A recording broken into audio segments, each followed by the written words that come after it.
Poštovani gledatelji, dobar dan. 100 godina Hrvatske župe Svetog Jeronima u Čikagu, gostovanje amaterske kazališne skupine Histerion iz Toronta po Hrvatskoj, pučki i vjerski običaj blagoslova žita u okolici Subotice, novi leksikon Hrvata istočnog Srijema, nova dvojezična kuharica u Gradišćanskom Trajštafu, to su teme o kojima ćemo govoriti sljedećih pola sata.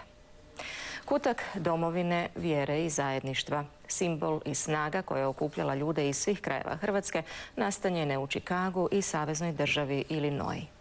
Hrvatska katolička župa Svetog Jeronima u Čikagu slavi 100 godina postojanja.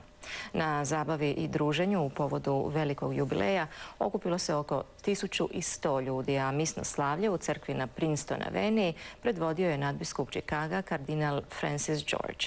Zvonko Božinović. 100 godina u povijesti jednoga naroda možda i nije mnogo, ali 100 godina u životu jedne imigrantske skupine koja nije nestala, nego je i dalje snažna i uspješna, posebna je priča. Župa Svetoga Jeronima okuplja već 5. generaciju Hrvata i po mnogo čemu je najsnažnija hrvatska zajednica u ovom dijelu Amerike. U prošlih 100 godina tisuće i tisuće ljudi u ovoj su župi pronašle svoj duhovni dom, osjećali se dobrodošlima i kod kuće. Župa ih je okupljala i usmjeravala, ovdje su se vjenčavali, krstili djecu i unuke, slavili i tugovali. U početku prošloga stoljeća većina Hrvata živjela je oko ovoga dijela Princeton Avenije. Poslije su kupovali veće kuće i selili se, ali se nedjeljom vraćali na misu, druženja i zabave. Ima i onih koji odavde ne žele otići. Nećete više naći ovakvu četvrt. Mogu vas odvesti u neke kuće u kojima su iste obitelji neprestano živjele dulje od 100 godina. To je tako. Ovdje smo opustili korijenje i ovdje želimo živjeti i umrijeti. Moj otac ovamo je došao 1912. a župa je ustanovljena 1912. Mnogo ljudi pristiglih iz Europe razumjelo je tradiciju u samoj njihovoj duši. Iako siromašni, svaki svoj novčić stavljali su na stranu i sagradili te divne crkve kako bi očuvali vlastiti narodni identitet u ovom loncu u kojem se stapaju razne kulture. Treba u životu ići dalje. Ja mislim da je dobro biti zahvalan za prošlost, za povijest, biti ponosan na to, ali ne treba počivati na njoj. Treba ići naprijed. Mislim u nove dane, godine, nove generacije, mi to pokušavamo ovdje činiti. Mislim da to je jako dobro. Puno mladi ljudi se odazivaju na to. Mislim da im je to, za njih je to jednostavno ono što mi zajednički nazivamo dom. Neko želi biti doma, negdje pripadati, osjećati se da je doma, stvarati prijatelje, obitelj i tako dalje. I mislim da je odaziv upravo zato jako dobar, jer taj apel na osjećaj doma, na osjećaj pripadnosti je zajednički ljudski, on nije hrvatski, samo on je zajednički svakom čovjeku i mislim da je zato tako. Proslava Velike Gospe i procesija gradskim ulicama središnja je fešta Hrvata u Čikagu. As far as you can.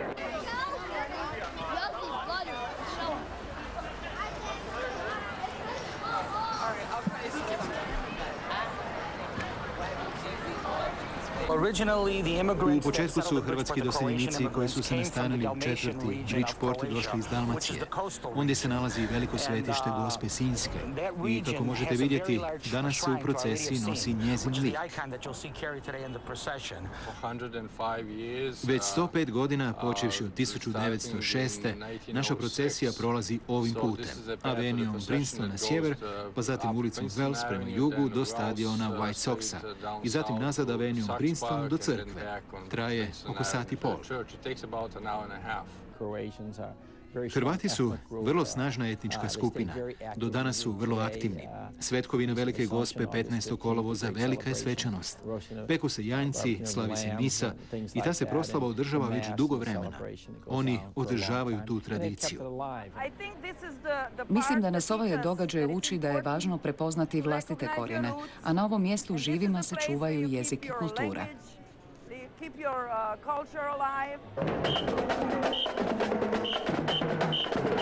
Shannon Rovers!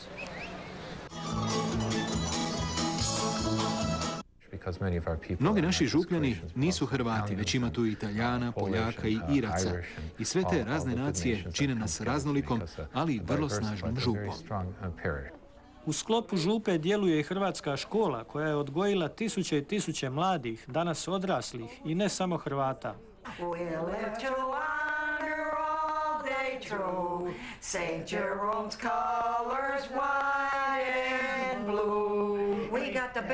Ovdje smo stekli najbolje obrazovanje. Mnogo je poznatih osoba poteklo iz ove četvrti.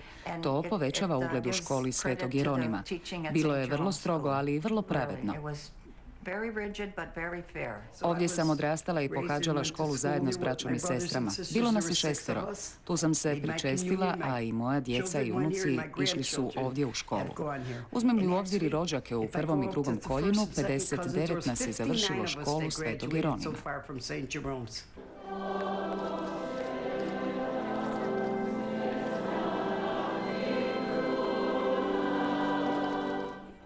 Veliko misno slavlje u povodu 100. obljetnice predvodio je nadbiskup Chicaga, kardinal Francis George. Našu zajednicu možemo voditi na brojne načine. Postoje oni kojima je to svećenička zadaća. No postoji način na koji razdvajamo dobre i loše pastira i gotovo instinktivno prepoznajemo tu razliku. Odnosno, bavili se time zbog sebe ili zbog drugih. Dobar pastir poznaje svoje ovce. Ne samo da ih poznaje, nego ih i voli.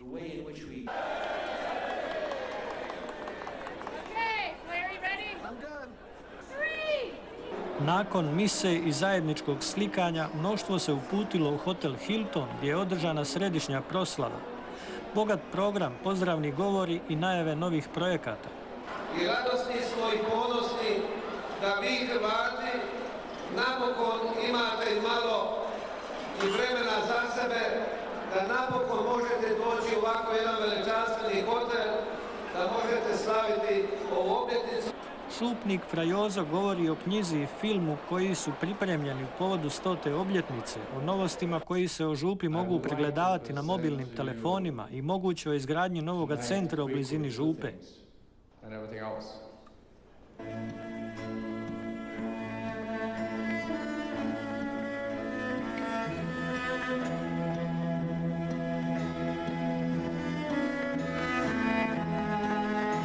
Film o proslavi Velike Gospe i film o obljetnici župe djelo je bivše CNN-ove producentice Marije Dugančić-Pašić.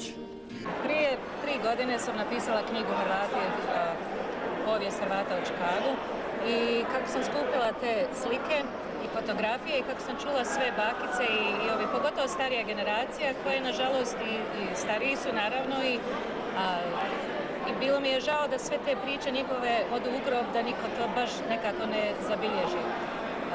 Tako da sa radost smo opet ponovno malo projekt napravili, otišli od kuće do kuće i snimali sve te priče ponovno, da sačuvamo kao arhivu prvo, a drugo da napravimo jedan mali dokumentarni film koji ima sliku.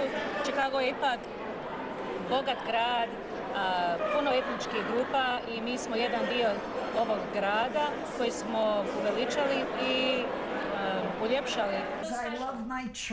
Volim crkvu i volim Bridgeport do smrti. Volim živjeti ovdje. Ovdje smo proživjeli prekrasne trenutke, doista prekrasne. Crkva nas je zaista održala na okupu. Da dobijem zgoditak na lutriji, ne bih se preselila. Nikada se ne bih odselila. Mi to ovdje zaista, evo ja bih htio reći ime cijele zajednice kako uspijamo jako dobro iz jednog razloga. Mi smo davno već shvatili, mi smo ljubav Hrvatskoj darovali na mnoge načine i kada je trebalo i kasnije. Hrvatska se treba brinuti za sebe, ljudi se trebaju tamo probuditi u mnogim segmentima života i početi živjeti jedan dobar život, kvalitetan, pošten život.